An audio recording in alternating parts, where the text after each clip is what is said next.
Dungeon masters and game masters have so much to do when planning their Dungeons & Dragons games or other TTRPGs, so let's talk about the 11 things I do that make my DM life just a little bit easier, and maybe they will help you too. The first thing I do for every session is to have a goal for your session. If you go into your game with a plan, chances are you're going to help steer the ship in the right direction. You'll have a better understanding of what all of your role-playing is gearing up for, and at least for me, it helps inform everything I do behind the DM screen. Now, number 2, write down some damn names. Nothing is more of a waste of time than the ums and uhs that come out when someone asks about that random NPC they stopped on the side of the street and asks their name. Or even worse, if you're trying to suddenly roleplay some small talk while Googling cool fantasy names for boys, if you have a list of pre-generated names, you just have to glance down, pick one that sounds good, and move on. Pro tip, separating them by race will also help a lot. Have some human names next to some orc names, next to some elf names, and you'll be solid for a session or two. Number 3, write down descriptions of places. For me, I like to put them down on index cards. I literally break it up into description, name, workers if applicable, and maybe a few bullet points. So it might be something like Froggy's Tavern, beat up hole in the wall, have to walk through a barrel to get inside. Owner, Billy the Bright.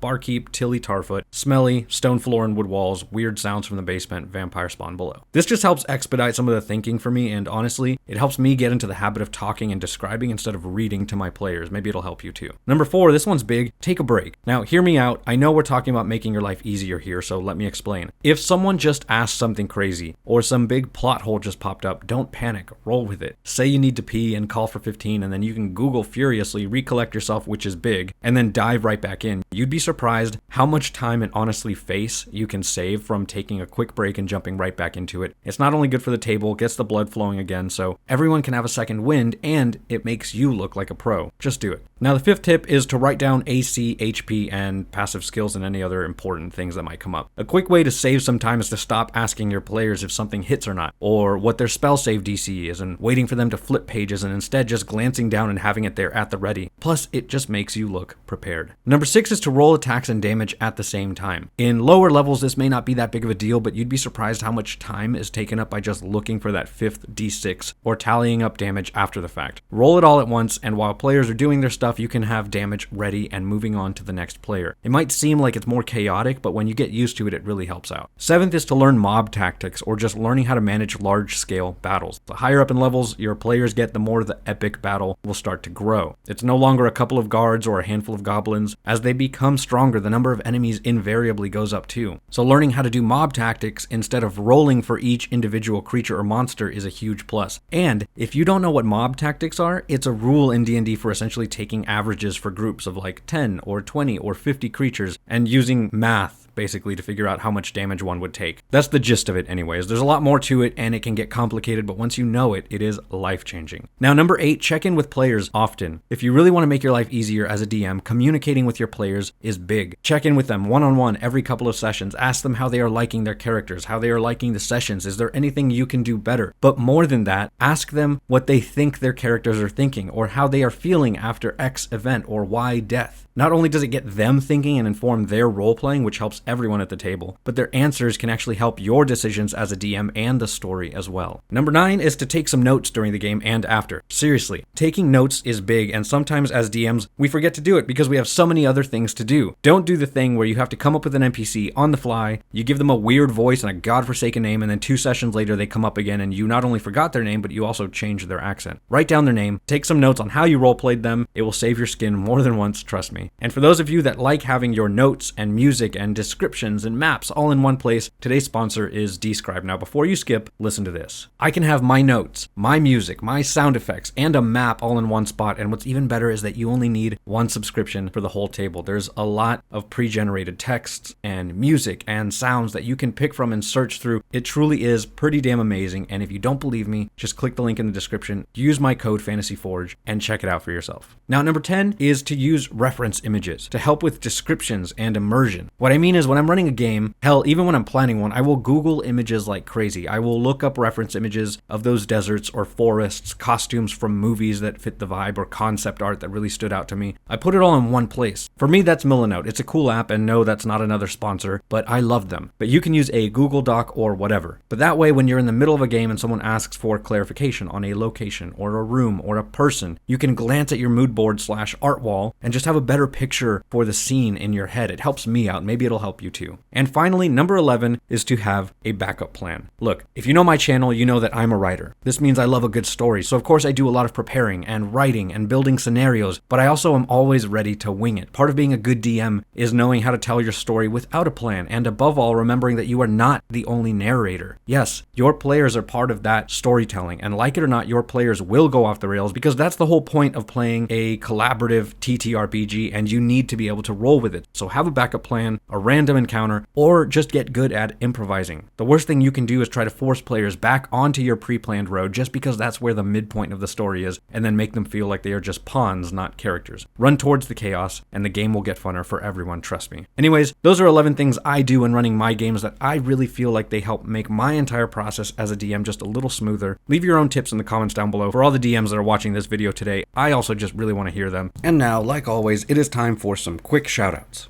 Fredward Tortellini. What is this profile picture? Fredward Tortellini. Tobias has found his way. He's gone the distance. Yes, actually, Tobias is stuck up here in the realm eternal with me. Sigma Warlord 9055 says, Tobias is the bestest boy. Good kitty. Yes, he really, really is. I've taught him a bunch of tricks, actually. It's pretty cool. Plasma Pup says, hi, Tobias. I see you. Don't be creepy, Plasma Pup. And Greg McNeish? One of those works, right? Tobias is the happiest little displacer beast. Live your best life, Tobias. Well, Greg, you live your best life. And maybe I'll live my best life. And other person listening, yes, you. You live your best life too. And those are our shoutouts for today. Now leave a timestamp in the comments down below with where you saw Tobias in today's video, and you just might get shouted out in the next one. As always, thank you for watching. Forge on, my friends, and we'll see you next time, adventurers.